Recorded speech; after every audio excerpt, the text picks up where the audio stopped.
जो आईनी तरमीम होने जा रही है, आप पाकिस्तान में किसी भी बड़ी पार्टी का मंशूर देखें तो ये तमाम चीजें हर पार्टी के मंशूर में शामिल है। और इस जलसों में, जुलूसों में, इंतखाबात में लंबी लंबी तकरीरें भी इस पे की हैं सबने, मगर इस जमात को किसी अच्छे चीज में हिस्सा डालने का अल्लाह ने न जाने कोई तौफीक ही नहीं दी, या इनके अमाल ही ऐसे हैं। पहला सीपैक था तो उसमें हिस्सा डालने की बजाय उसे रोकने की कोशिश की, एससीओ पर हमला आवर होने की कोशिश की, और अब यह तरमीम जिसमें हर कोई जो अब इस कमेटी में शामिल है या जिन्होंने इसके ड्राफ्ट और इसकी डिटेल्स शेयर की हैं, वो हर कोई समझता है कि ये पाकिस्तान में अदलिया के रिफॉर्म के लिए बहुत जरूरी है। और आप लीडर की लीडरशिप की सोच और इनका विजन देख लें। वो गए हैं तरमीम पर मुशावरत के लिए और वहां पर वो आंसू बहाते रहे हैं, मेरा टीवी नहीं चल रहा था, मेरी एक्सरसाइज मशीन खराब है, मेरे लिए 2 घंटे मेरी बिजली बंद हो गई थी। ओ मेरे भाई, अपने आप से बाहर भी कुछ सोचे। और इस बात की तस्दीक तो खुद उन्होंने अपनी प्रेस कॉन्फ्रेंस में की कि डॉक्टर्स उन्हें मिलते रहे, और वो डॉक्टर, खुसूसी डॉक्टर्स भी जो इनके कहने पे गए, वो मिले, और जो रिपोर्ट उन्होंने दी कि वो बिल्कुल सेहतमंद है, उसी की तस्दीक इन रहनुमाओं ने आज की, और उस रिपोर्ट को और उस डॉक्टर को ये गाली देते रहे। और इन सबको प्रेस कॉन्फ्रेंस में तो करने को कोई बात नहीं थी, क्योंकि वहां से झिड़कियां खा के आए हैं। उन्होंने कहा है मुझे छुड़ा सकते नहीं तुम, मुझे क्या छुड़ाना है, मेरी बहनें भी अंदर करवा दी हैं और मेरे पास मुसव्वदा उठा कर ले आयो। और उन्हें तो कभी कोई कौमी मुफाद से, वो दहशतगर्दी की जंग हो, वो सीपैक हो, वो एससीओ हो, इवन फलस्तीन पर पाकिस्तान का मौकफ या उसकी कोई मीटिंग हो, वो तो कभी उसमें शामिल नहीं होना चाहेंगे। वो तो सिर्फ मैं और अपनी जात बानी पीटीआई उसके गिर्द घूमते हैं। और उसके बाद इल्जाम लगा रहे हैं कि लोगों को अगवा किया जा रहा है। भाई, अगवा जो हो रहे हैं किसी उसको भी कैमरे के सामने ले आए। आप सबको पता चल रहा है कि अगवा हो रहे हैं, तशद्दुद हो रहा है, उठाया जा रहा है, लेकिन जो अगवा हो रहा है वो वापस आता है, असेंबली में तकरीर करता है, वजीर आजम का दिया हुआ जुहराने में हशाश बचाश चहकता हुआ शामिल होता है, आपके कैमरों के सामने आता है, आपके कैमरों के सामने घर वापस चला जाता है, कोई शिकायत नहीं करता। लाएं कोई सेनेटर, लाएं कोई मेंबर नेशनल असेंबली। जब आप गिनती पूरी करने से हुकूमत को नहीं रोक सके, तो अब आप इस अमल को यह कहकर खराब करने की कोशिश कर रहे हैं कि लोगों से जबरदस्ती हो रही है। जबरदस्ती तो उन लोगों से हो रही है जो केपीके में बंद हैं, जो कुछ नथिया गली में और कुछ पेशावर के रेस्ट हाउसों में जबरदस्ती रखे गए हैं। वो कौन है? जो आपके अपने मेंबर्स हैं, जिन पर आपको इतबार नहीं, और कोई अगवा नहीं हुआ। और यह तरमीम बड़ी पुरानी ड्यू थी। पाकिस्तान की पार्लियामेंट जिस दिन से 19वीं तरमीम हुई है वो खुद मगवी है। ये 26वीं तरमीम होगी तो पार्लियामेंट को भी रहाई नसीब होगी। ये बहुत देर पहले होनी चाहिए थी, और पार्लियामेंट से पार्लियामेंट का रोल ही ले लिया गया था। यानी पार्लियामेंट ना अपने बनाए गए आइन का तहफ़्फ़ुज़ कर सकती थी, जब दिल चाहता था उस पर मोहर लगा दी जाती थी एलएफओ की, पीसीओ की, और ना ही ये पार्लियामेंट इतनी कमजोर थी कि अपने बनाए हुए वजीर आजम का तहफ़्फ़ुज़ कर सकती थी। कभी उसका वजीर आजम को फांसी के फंदे से और किसी वजीर आजम की सियासत को ताहयात नाहिली से लटका दिया जाता था। ऐसी कमजोर म्यूनिसिपल कॉरपोरेशन भी नहीं होती। इस पार्लियामेंट ने बहुत ही कॉम्प्रोमाइज किया है और कोशिश की है कि वो अदारों को के सामने खड़े होने की बजाय या अदारों को के किए गए फैसलों पर अमल की बजाय उनके फैसलों को रिवर्ट करे। उन्होंने बहुत मौका दिया अदारों को, और ऐसी पार्लियामेंट जो अपना आइन और अपना वजीर आजम नहीं बचा सके, उस पार्लियामेंट ने पाकिस्तान के लोगों को इंसाफ या खुशहाली क्या देनी है। तो ये तरमीम आज से नहीं, ये दो पुरानी, जब से मुशर्रफ दौर था उस वक्त से डिस्कस हो रही है, और ये तरमीम होगी तो उम्मीद है जो हमने पुराना लॉन्ग मार्च किया तो हमने अदलिया की बहाली के लिए था, लेकिन हमें नहीं पता था कि अदलिया वहां की वहां ही रह गई, जज बहाल हो गए, जज आजाद हो गए। हमें अदलिया को आजाद करवाना है, निजाम अदल को आजाद करवाना है, और इस सारे प्रोसेस में बिलावल भुट्टो साहब का role man of the match का है। और उन्होंने, और उसके बाद मौलाना साहब ने, ताखीर जरूर हुई लेकिन कम अज कम उन्होंने किसी का हीला बहाना रहने नहीं दिया। किसी को यह कहने का मौका नहीं मिलेगा कि किसी को ड्राफ्ट नहीं मिला, किसी को मौका नहीं मिला, डिस्कशन नहीं हुई, और कम अज कम लोगों को और पार्टियों को जो अब इसका हिस्सा नहीं बन रही उनको एक्सपोज कर दिया है। और ये अपना रोल ना हुकूमत में कर सके हैं और ना अपना रोल ये आज अपोजिशन में कर रहे हैं। और इससे पहले कल जो वजाहत आई थी उसकी टाइमिंग भी मैं कह चुका हूं कि वो मुनासिब नहीं लगती थी। लगता इस तरह था कि वो होने वाली ये जो कानून साजी है शायद उस तनाजर में कोई वजाहत आई। हमारे लिए तमाम जज साहिबान काबिल इज्जत हैं, ना किसी को रोकने के लिए और ना किसी को लाने के लिए तरमीम हो रही है। 2004, 5, 6 जब ये सीओडी हो रहा था, जब इस पर काम हो रहा था, इस पर अमल होने का आगाज हुआ था, और इससे सबसे बड़ा अमल इस पे 18वीं तरमीम में हुआ था, उस वक्त इनमें से बहुत सारे जज साहिबान तो नौकरियों में नहीं थे। तो ये किसी की जात के बारे में नहीं है। बाकी अगर इस तरमीम को कोई एनआरओ बनाना चाहता है या इस तरमीम से इससे पहले एससीओ पर हमलावर होकर एनआरओ लेना चाहता था, या 9 मई जैसे वाकया करके और आईएमएफ को खत लिख के ब्लैकमेल करना चाहता था, तो वो बिल्कुल क्लियर फैसला है कि हुकूमत कोई ब्लैकमेल नहीं होगी। हां, बात करती है, बात करके हमने आपको दिखाई है। कंसेंसस पैदा करने की कोशिश को हमारी कमजोरी समझा गया। हुकूमत को ताने दिए गए, इत्तेहादियों को ताने दिए गए कि नंबर्स पूरे नहीं। बात नंबर्स की नहीं थी, बात थी कि नंबर्स इतने हों कि कंसेंसस पैदा हो जाए। मगर कंसेंसस पैदा उन लोगों से हो सकता है जो कि किसी असूल पर, किसी कानून पर खड़े हों। जो लोग सिर्फ किसी की जात के गिर्द सियासत कर रही हो पार्टी, वो खड़ी नहीं हो, वो आपके किसी असूल ज़ाब्ते पे खड़ी नहीं हो सकती। और मैं ये बात की दोबारा कह दूं कि इन्होंने जो वहां कहा है कि जेल में सहूलतें नहीं हैं, पहले भी जेल के मुतल्लिक हाई कोर्ट्स में रिपोर्ट्स गई।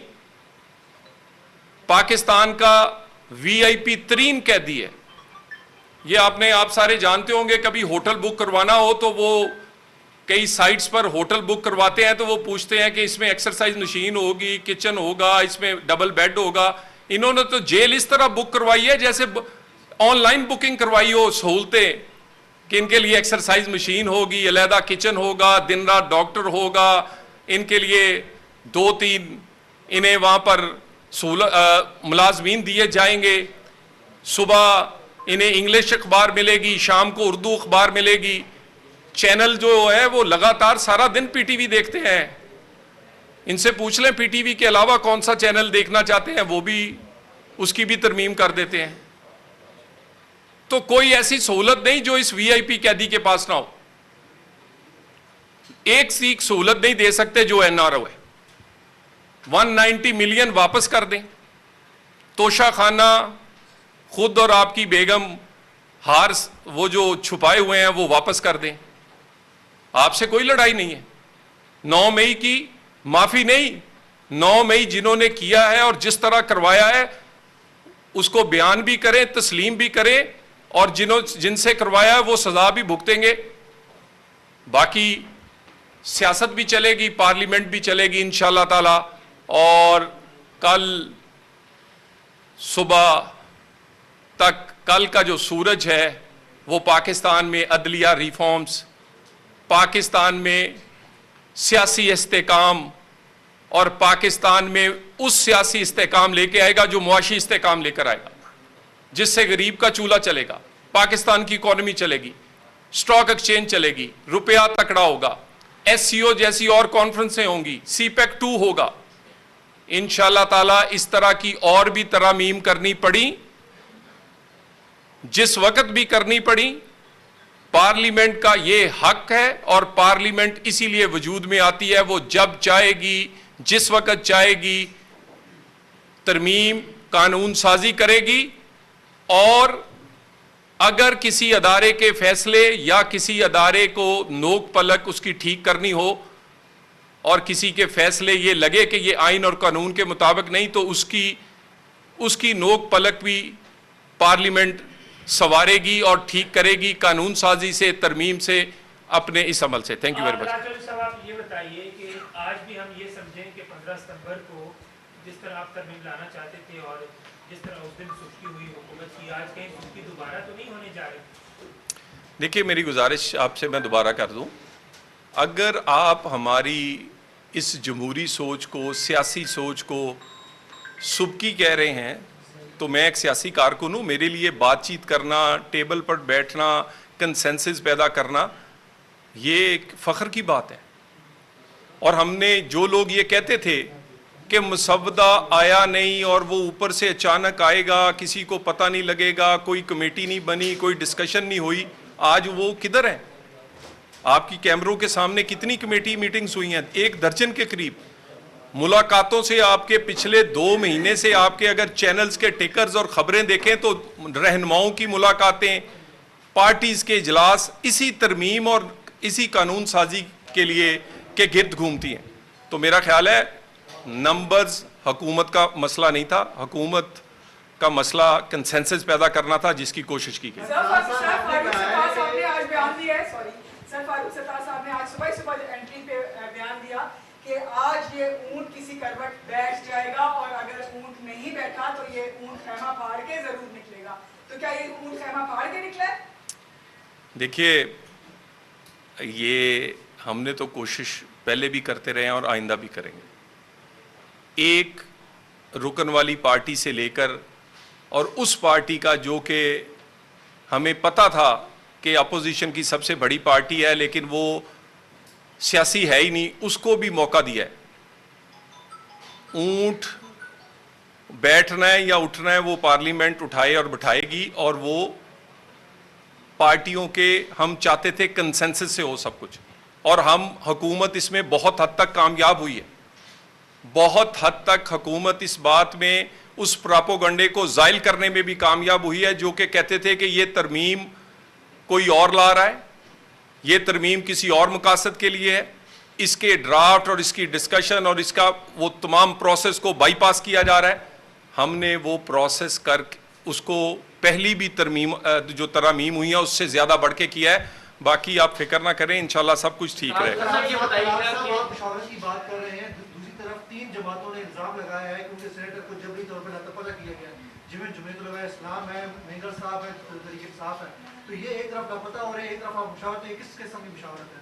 मैंने आपसे गुजारिश कर रहा हूं, मैं दोबारा कह रहा हूं, एक खातून सेनेटर पर इल्ज़ाम लगाया गया कि उनको अगवा कर लिया गया। कल वो वज़ीर आज़म के दिए गए ज़ोराने पे मेरी साथ वाली सीट पर तशरीफ़ फरमा थी और वो आपके सामने आई हैं, गई हैं। दोबारा भी अगर वोट होगा तो एक आज़ाद आदमी की तरह वो वोट देंगी। यार ये कोई बच्चे नहीं है 10-10, 12-12 साल के कि किसी को कान पकड़ के आप स्कूल भेज देंगे। ये बड़े मंजे हुए सियासी कारकुन होते हैं जो सेनेटर्स और मेंबर नेशनल असेंबली हैं। ये प्रेशर्स लेके, कोई प्रेशर इन पर नहीं, और अंदर जब वो वोट दे रहे होंगे कोई बंदूक वाला उनके सर पे नहीं खड़ा होगा। अब अगर किसी की पार्टी के लोग उसके कहनाकार नहीं हैं तो वो उसका हुकूमत से कोई लेना देना नहीं, और अगर कोई अपने मेंबर्स के सर पे अपना कोई मामला तय करना चाहता है और उसके मेंबर्स नहीं माने तो इसका भी हुकूमत से कोई लेना देना नहीं। सो मैं तो चाहूंगा तरमीम हो जाएगी आपके सामने इंशाल्लाह, उसके बाद भी आपके पास ये अरकान असेंबली आते जाते रहेंगे। कभी पूछे ना, अगवा करने वाला शिकायत नहीं करता और बाकी सारे लोग शिकायत कर रहे हैं। ये पिछले दिनों फैसलाबाद से एक हमारे सादुल्ला साहब MNA हैं PTI से, कहा गया कि उनकी अहलिया को, उनकी खाला को, उनकी बेटी को अगवा कर लिया गया। कमाल करते हैं। उसके बाद उनके घर वालों ने यह कहा कि हमारी इज्जत तो रहने दें, कोई अगवा नहीं हुआ।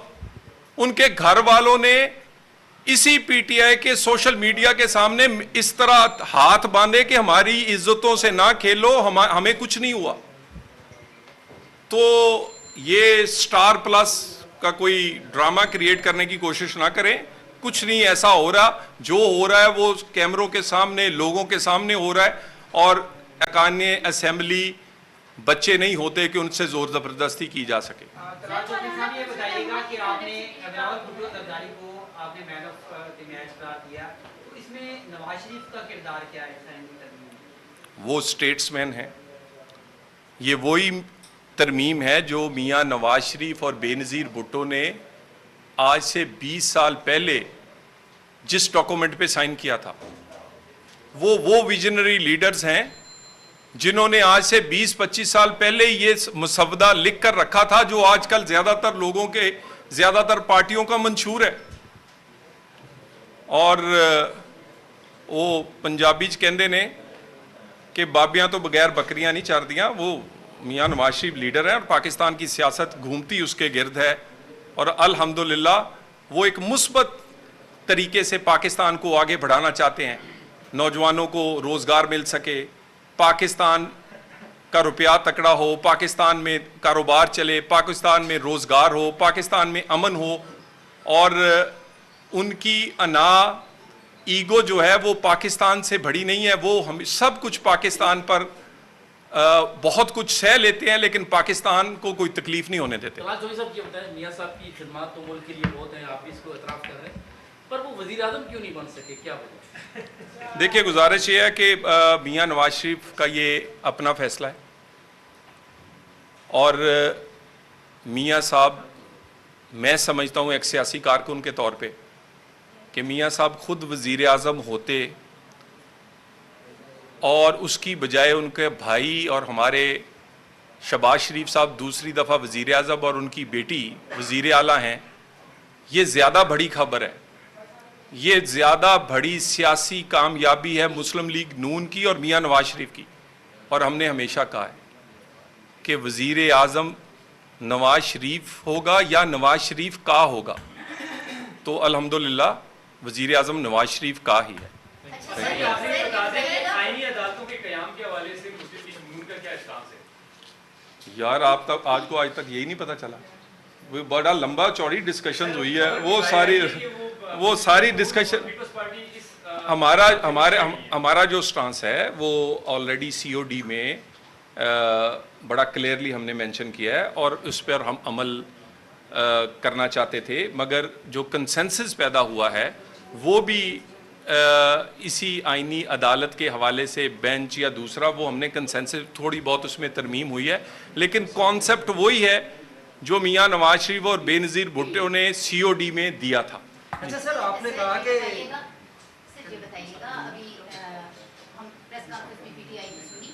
पे इल्ज़ाम आयद कर रहे हैं कि सुप्रीम कोर्ट को अपनी मर्जी से आप आईनी तरमीम की मदद से चलाना चाह रहे हैं। आपने भी अभी बात की कि आप नो कल किसी इदारे की दुरुस्त करनी पड़ी तो आप करेंगे। तो सर क्या सुप्रीम कोर्ट के हवाले से कुछ हुकूमत करने जा रही है इस आईनी तरमीम के बाद? सुप्रीम कोर्ट में देखिए, मेरी बहन गुजारिश ये है, यकीनन जो तरमीम होंगी उसमें सुप्रीम कोर्ट की रिफॉर्म होने जा रही है और ये दुनिया की वाहिद अदलिया है जिसके जज साहिबान की हायरिंग और फायरिंग का एक ऐसा सिस्टम है पूरी दुनिया में नहीं है। और इस अपॉइंटमेंट्स पे जो 18वीं तरमीम में एक बड़ी डिटेल मुशावरत के बाद जो तरमीम हुई थी उसको ज़बरदस्ती से वो, मैं तो दोबारा हमेशा कहता हूँ कि गर्दन पे गोडा रख के वो दोबारा से 19वीं करवाई गई। तो अगर 19वीं तरमीम ना होती तो शायद आज वाली तरमीम की ज़रूरत ना पड़ती।